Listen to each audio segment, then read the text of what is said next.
Hello students. तो कैसे हैं आप सब?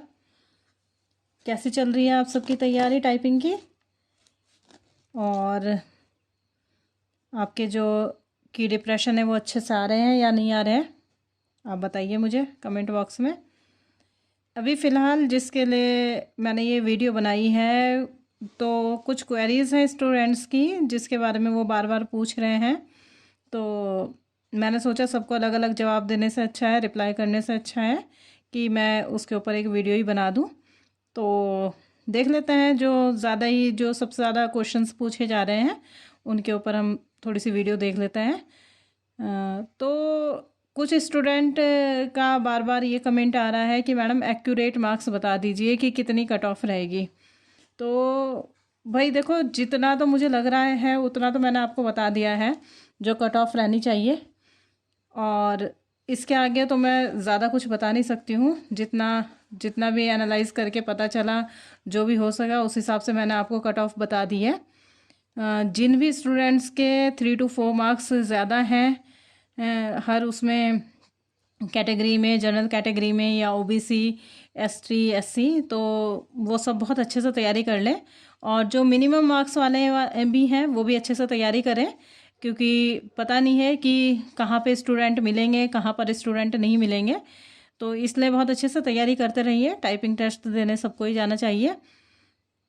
और दूसरा एक क्वेश्चन एक स्टूडेंट ने ये पूछा था कि मैडम इस वाले में यूके ट्रिपल एसएससी तो hand to hand typing test का रिज़ल्ट दे देता था, और लेकिन ये नहीं दे रहे हैं, फिर कैसे होगा? तो भाई हर जो आयोग होता है, चाहे वो यूके ट्रिपल एसएससी हो या यूके पीएससी हो, तो उनकी अपनी पॉलिसी होती है। इसमें हम ज़्यादा कुछ कर नहीं सकते हैं। लेकिन फिर भी यह है कि भाई होना तो वही सही रहता है कि सामने ही रिज़ल्ट पता चल जाए। लेकिन अब आप उम्मीद मत छोड़िए, और जहाँ तक उम्मीद है कि अब ये बिल्कुल फेयर तरीके से ये लोग रिज़ल्ट निकाल रहे हैं, इसमें कोई धांधली वाली बात है नहीं। तो इसलिए टेंशन फ्री होकर टाइपिंग की तैयारी कीजिए, आगे का ज़्यादा मत सोचिए। किसी स्टूडेंट ने ये भी कमेंट किया था कि ऐसा लग रहा है कि इस बार कुछ गड़बड़ी हो सकती है। तो ऐसा लगता नहीं है, ऐसा होगा भी नहीं, क्योंकि इतना ज़्यादा जब ऑब्जेक्शन सबने कर दिया है, इतना बड़ा आंदोलन भी इस चक्कर में हुआ है, तो अब इस चीज़ की गुंजाइश लगती नहीं कि कुछ गड़बड़ होगी। और एक ये वाला कमेंट भी बहुत ज़्यादा आ रहा है, क्वेश्चन पुटअप हो रहा है कि वीमेन रिजर्वेशन सर्टिफिकेट कहाँ से बनेगा। तो ये चीज़ शायद आयोग ने पहली बार ही बोली है, और ऐसा मुझे लगता नहीं कि इसकी ज़रूरत पड़ेगी। शायद ये इसका काम तो मूल निवास जो प्रमाण पत्र होगा आपका, उससे ही चल जाएगा। तो वीमेन रिजर्वेशन सर्टिफिकेट कहीं बना भी नहीं रहा है कोई।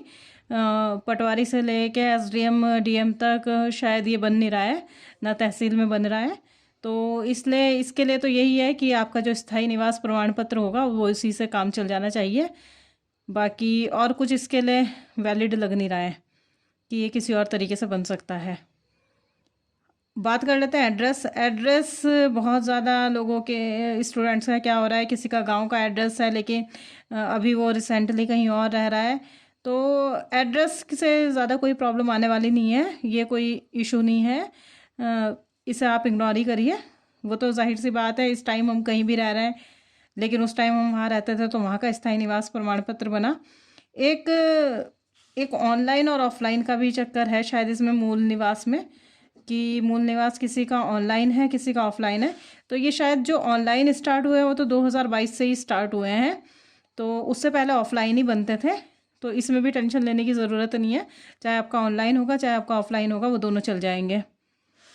एम्प्लॉयमेंट कार्ड का तो एक ये एम्प्लॉयमेंट एक्सचेंज से जो कार्ड बनता है वो तो आपके पास होना ही चाहिए। वो इसलिए भी होना चाहिए क्योंकि जब आपने ये फॉर्म फिल किया रहा होगा तो जो सबसे पहला पेज है उस पर ही इसकी इन्फॉर्मेशन मांगी गई है, तो वो आपने कहाँ से भरी है अगर आपके पास ये एम्प्लॉयमेंट कार्ड नहीं है।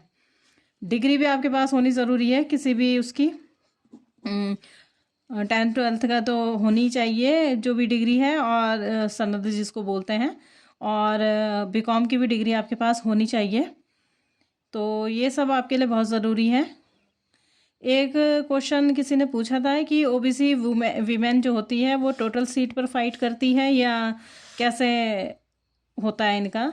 तो पहले तो जितनी भी कैटेगरी होती है वो टोटल सीट पर ही फाइट करती है, फिर जो बाद में सीटें बच जाती हैं उसके हिसाब से मेरिट बनती है। तो इसलिए चाहे वो कोई भी कैटेगरी हो, ओबीसी हो चाहे एससी हो एसटी हो, कोई भी हो। बहुत से स्टूडेंट पूछ रहे हैं न्यू पोस्ट के बारे में, तो भाई जिनका इस बार अच्छा एग्ज़ाम नहीं हुआ है उन्हें भी ज़्यादा निराश होने की ज़रूरत नहीं है, क्योंकि अब ये जो असिस्टेंट अकाउंटेंट की जो पोस्ट होती है बहुत ज़्यादा इम्पॉर्टेंट हो गई है और बार बार इसकी पोस्ट निकलती रहती है।